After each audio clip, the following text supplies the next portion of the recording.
В США назвали сроки завершения войны и указали, что Путину придется отказаться от территорий. От каких именно? Кто ставит условия?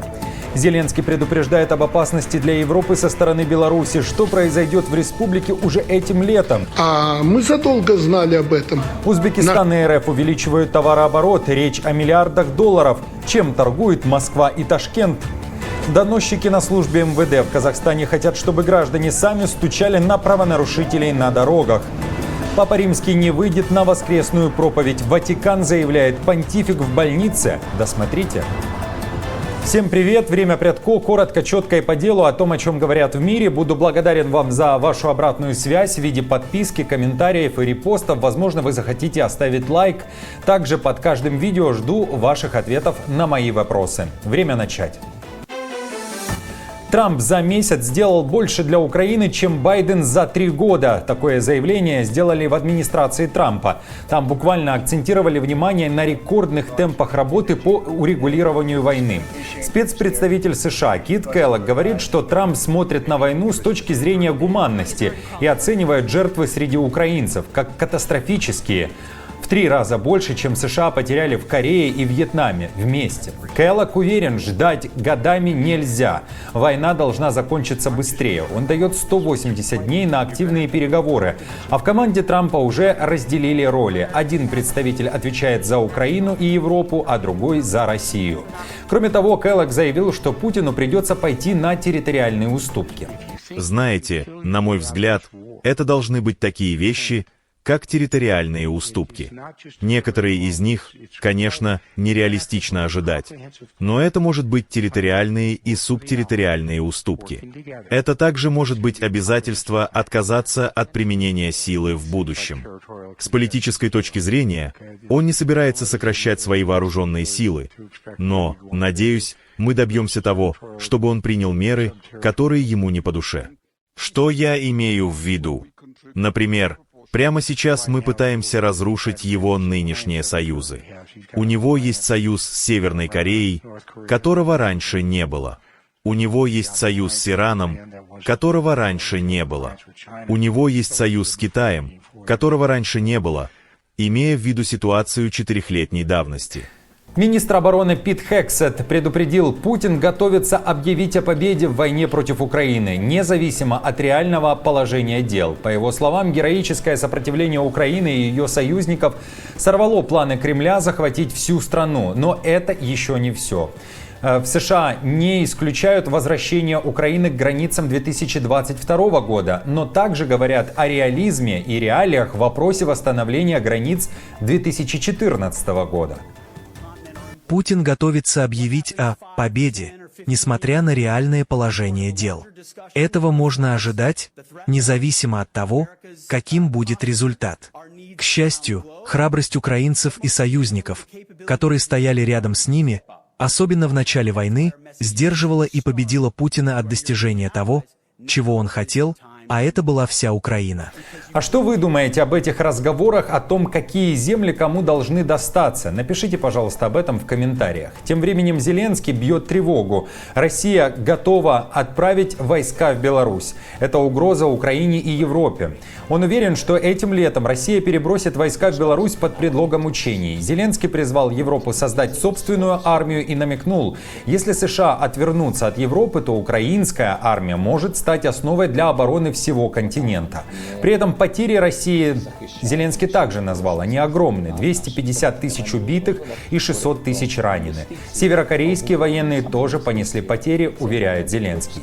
В Киеве говорят, что Россия создает 15 новых дивизий. И Киев также опасается, что учения в Беларуси могут превратиться в настоящий плацдарм для новой атаки. А тем временем Трамп, по словам Зеленского, даже не упоминает Европу в переговорах.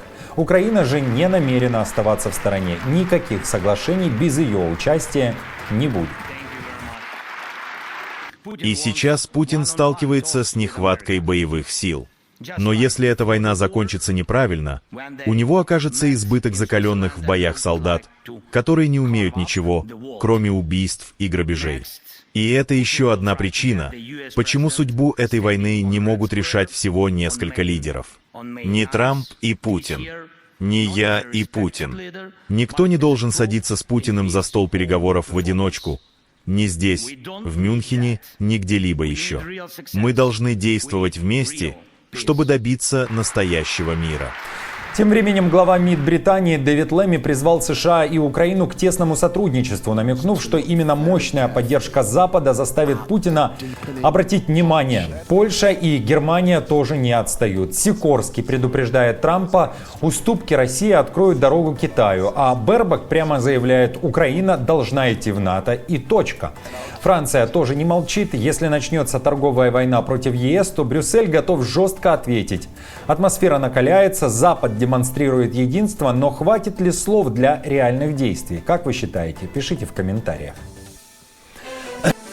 Папа Римский снова в больнице, и на этот раз ситуация серьезная. 88-летний понтифик страдает бронхитом уже больше недели и теперь вынужден полностью отказаться от публичных выступлений.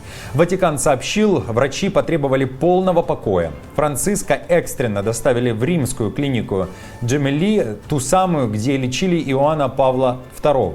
В прошлом году понтифик уже провел там 9 дней после сложной операции. Теперь проблемы с дыханием мучают его с декабря, и он все чаще передает свои речи помощникам. Сможет ли глава католического мира вернуться к активной деятельности, Ватикан пока хранит молчание. Доносчики для МВД в Казахстане обсуждают идею вознаграждения за фиксацию правонарушений. Астана может последовать примеру других стран и ввести систему финансового поощрения граждан за фото и видеофиксацию правонарушений. МВД разрабатывает законопроект о профилактике правонарушений, в котором предложено перечислять 20% от суммы штрафа тому, кто зафиксирует нарушение. Итак, как это будет работать? Граждане фиксируют правонарушения на смартфоны, отправляют материалы в правоохранительные органы. В случае подтверждения нарушения получают часть суммы штрафа к себе в карман. В МВД пояснили, что эта норма еще не утверждена, но продолжает прорабатываться. Напомню, что аналогичные программы действуют в Южной Корее, Китае, Германии, России и США, где они помогают выявлять правонарушителей.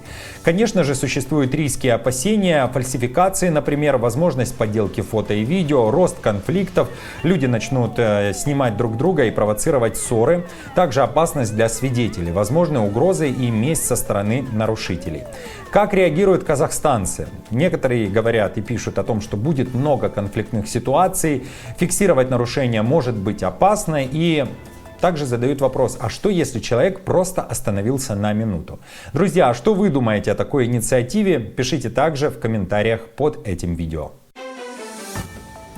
Большие деньги крутятся между РФ и Узбекистаном. Двойной рост за 6 лет. Объем торговли между Россией и Узбекистаном вырос почти в 2 раза, превысив 10 миллиардов долларов по итогам 2024 года. Но на этом страны не останавливаются. К 2030 году планируется довести товарооборот до 30 миллиардов. Ключевыми направлениями сотрудничества, по словам торгового представителя РФ в Узбекистане Константина Злагостаева, которого цитирует узбекистанский СМИ, перспективными отраслями для совместной работы являются энергетика, горно-металлургическая и химическая промышленность, сельское хозяйство и продовольствие. Высокие технологии также. Более 70 российских регионов уже взаимодействуют с Узбекистаном, открывая новые возможности для бизнеса. Например, российским компаниям предлагается сертификация и продвижение товаров под брендом «Сделано в России», размещение продукции на платформе Узум. Друзья, спасибо, что досмотрели видео до конца. Мне приятно, что вы нашли время посмотреть, поставить лайк и поучаствовать в обсуждении. Если вы здесь, значит, вам действительно интересен этот контент. Чтобы всегда быть в курсе важных новостей, подписывайтесь на канал. Ваша поддержка вдохновляет и дает силы двигаться дальше. Если вы хотите внести свой вклад в развитие канала, то можете оформить спонсорство или нажать на кнопку «Спасибо». Любая помощь ценна и важна. Благодаря вам выходят новые видео, и я искренне благодарен каждому, кто поддерживает проект. До новых встреч, друзья!